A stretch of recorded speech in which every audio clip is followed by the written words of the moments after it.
хор қыздары. Ол енді мынандай бір сауал шығады ғой, біз жақында да, жақын деп қатты жақын емес, енді осы біраз уақыт болып қалды. Бір әйел кісілердің жамағатында отырғанында бір сол әйел кісілерден сұрақ қойылды да. Енді хор қыздарды Алла тағала не үшін жаратты деп. Енді адам ойланатын сауал ғой.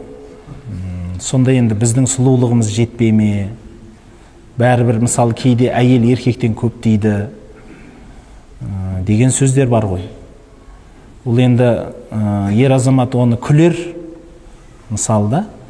Бірақ енді өзіңіздің күлкіні жиып, яғни тіке қарап көріңіз. Өйткені өзіңіздің қызыңыз бар, қарындасыңыз бар, әпкеңіз бар, анаңыз бар дегендей.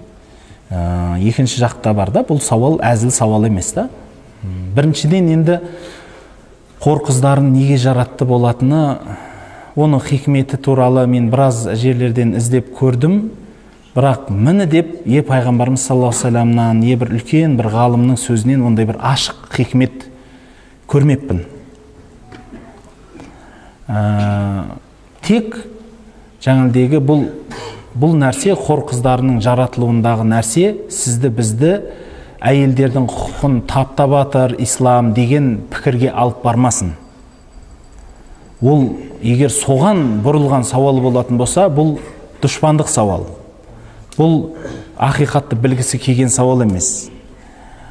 Хор қыздарын болсын, адамды болсын, жынды болсын, шайтанды болсын, неге жаратты десе, Алла тағала туралы Құран-ы Кәримде әдемі аят бар.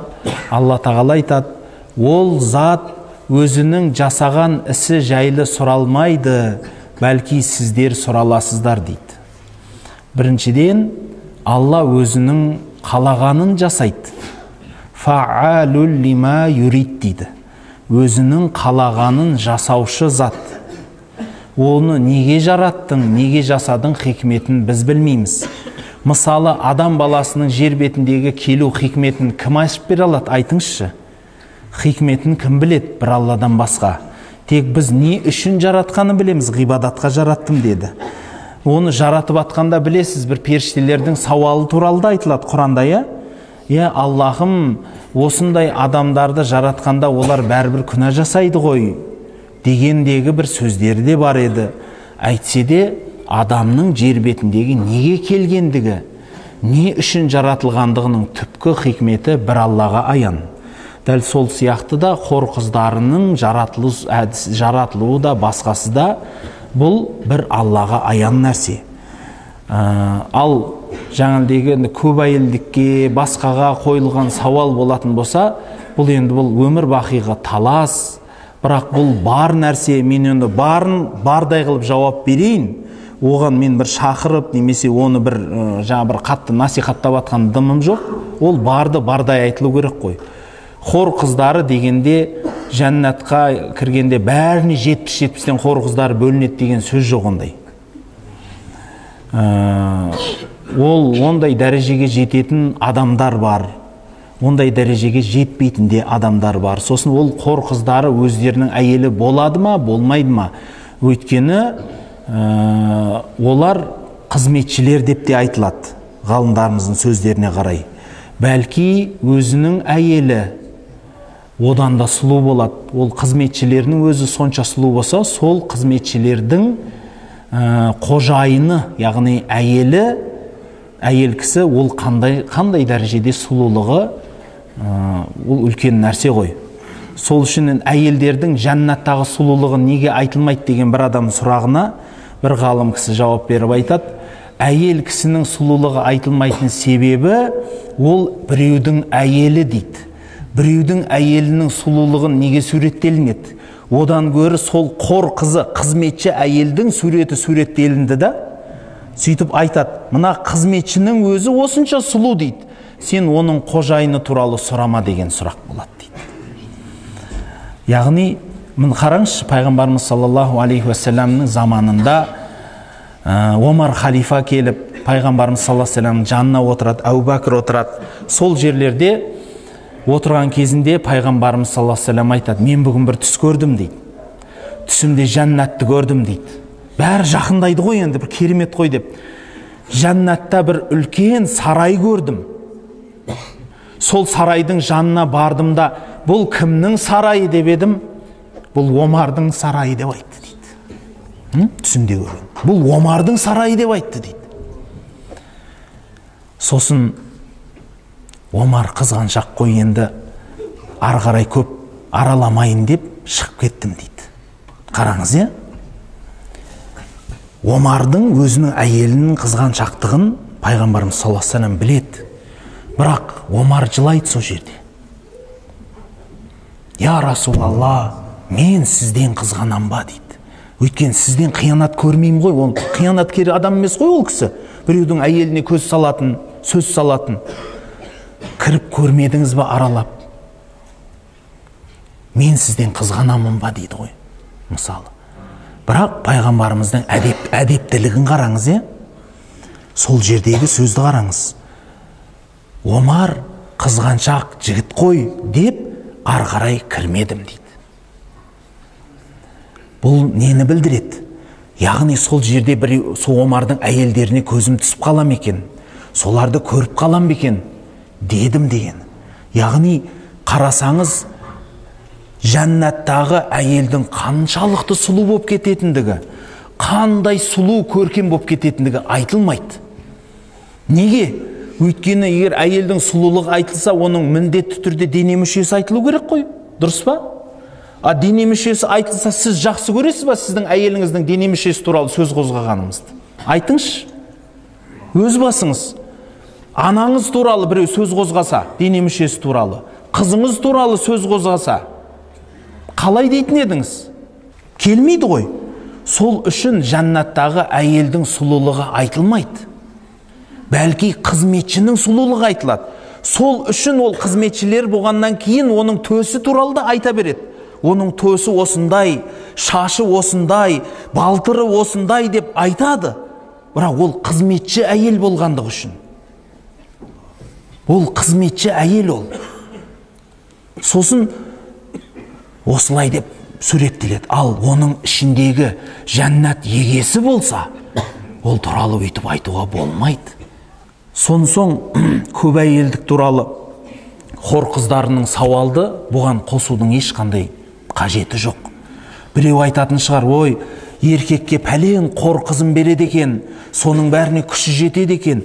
Жетсе не бопты? Бұл Алланың бергені. Дәл осылай болды, Алла қалады, бітеді. Мысалы, қарапайым ол енді жануармен салыстырмай-ақ қойықшы адамдарды. Адамның өзін салыстырғанның өзінде қараңызшы. Егер бір әйел бірнеше еркекпен тұрса, ол қалай? Негізі бар ғой? Негізі салихалы әйел ешқашан бірнеше түгіл екі еркекпен тұрмайды. Салихалы әйел екі еркекке бармайды. Бірнеше еркек тұрмақ. Шын жүрегі азат, шын Құдайдан қорқатын, Алланы танитын әйел екі еркекке бармайды. Біреу түгіл, бөтен түгіл. Ол бөлек сезім да ол. Өйткені ол мысалы, Құдай сақтасын, бұның әдейі мен сөз қозғағанымдағы мәселемде сол еді ғой. Қарапайым мен әйел кісілерден де сұрадым әдейі осы мәселені. Ер азаматтарда мысалы намазхандарда сөз болады ғой, 2 әйел, 3 әйел алайын деп сөз болады. Ол көңілінде онда ешқандай не болмайды. Ал әйел кісілерде ондай сөз болмайды. 2 күйеуге тиейін, 3 күйеуге тиейін. Есі дұрыс әйел оны айтпайды, ондайды. Үйтіп әзілдей алмайды да, оны көтере де алмайды ойына келтіріп. Бірнеше еркекпенен тұрайын дегенді. Ал екінші жағынан бірнеше еркекпен тұратын әйелдің тазалығы қаншалықты болады? Тазалығынан бұрын баласы кімдікі болады? Ойласаңыз, баласы түбі кімдікі, кімге жатқызасыз? Сол үшін ол біздің адамға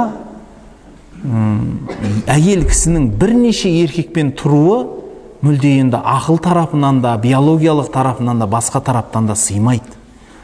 Ал көп әйелдік мәселесінде енді ол кітаптарда да, мысалы қазіргі заманауи тілде де жазатыны, бұрын соғыс кездері болған, осындай болған, ер кісі тез дүниеден өтіп кетеді, ер кісі тез таусылып қалады, әйел жаңағы тез таусылып қалады. Сонның себебінен ер кісілер аз болғандықтан әйел кісілерді көп алатын болған деген пікір тастайды. Баяғының тарихынан келсек те көп әйелдікке. Бірақ осының өзінде жаңалдегі Құранның өзінде де айтылады, міндетті түрде көп әйел ал деген ереже жоқ, міндетті түрде деген. Өйткені бір әйелдің өзіне жаңа бұл сенің жаңалдегі Құран-ы Кәримнің өзінде айтады, пайғамбарымыздың өзінде де сондай ақиқаттар бар. Екі әйел алсаң, кемінде екі әйел алсаң, екеуін де бірдей жақсы көрем деп ойлама дейді. Өйткені адамның кеудесінде жүрек нешеу? Біреу-ақ дейді. Жүрек біреу-ақ. Тек әділеттікпен қарай аласыз оларға. Ал жақсы көру мақсатында тек біреу ғана болады. Әділеттікпен ғана қарайсыз. Сол үшін мысалы мұсылмандарда қызыңды берсең салихалы адамға бер дейді. Жақсы көрсе төбесіне көтеріп жүреді дейді. Жақсы көрмесе қиянат жасамайды, құрметін қылады дейді, өзінің орнына қояды дейді. Енді қарасаңыз, бұл мәселені көп адамдар өзіне бір сондай бір үлкен әңгіме, соны бір үлкен бір сөз талас қылып айтып кетеді. Біреулер исламға қаралау үшін шығады. Негізі бауырлар, бұл мәселе біздің қазақ халқында бар нәрсе болған, әмеңгерлік деген бар нәрсе болған. Ол мүлде біздің халқымыздың рухына, ұстанған ұстанымына жат деп айта алмаймын. Дінімізге де жат емес нәрсе. Оны егер бір жанұялар, бір адамдар соны істеп жатса, өз еркі, істемей жатса өз еркі. Оны бір үлкен әңгіме қылып, дау қылып, жанжал қылудың қажеті жоқ.